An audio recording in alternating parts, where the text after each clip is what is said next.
এখন আমি যখন দেখব যে আমার বাচ্চা তার সমবয়সী বাচ্চার তুলনায় কম কথা বলছে, বা আমার বাচ্চা ইশারা ইঙ্গিতে কথা বলছে বা একদম কথা বলছেই না, তো সেই ক্ষেত্রেই আমাকে অবশ্যই এই জিনিসটা মাথায় রাখতে হবে।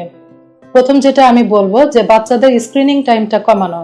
বাচ্চা যখন কথা বলা শুরু করবে ঠিক ওই টাইমটাতে আমরা বাবা মা কি করি, যে হাতে একটা মোবাইল ধরিয়ে দিই, বাচ্চা ওইটাই সারাক্ষণ দেখতে থাকে, বা টিভির সামনে বসিয়ে দিই, খাওয়ার সময় আমরা টিভি দিয়ে দিই।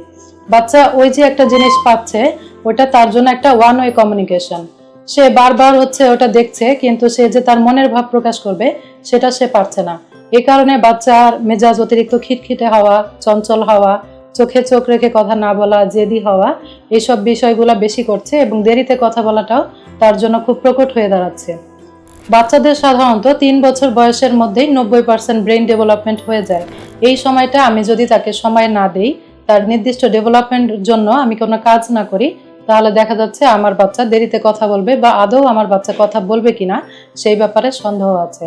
একটা জাপানের গবেষণায় দেখা গেছে যে 3 বছরের মধ্যে আমি যদি বাচ্চাকে 1 ঘন্টা বা তার বেশি সময় স্ক্রিনিং এক্সপোজারে রাখি, তাহলে বাচ্চার 90% ক্ষেত্রেই অটিজম হওয়ার সম্ভাবনা বাড়ে।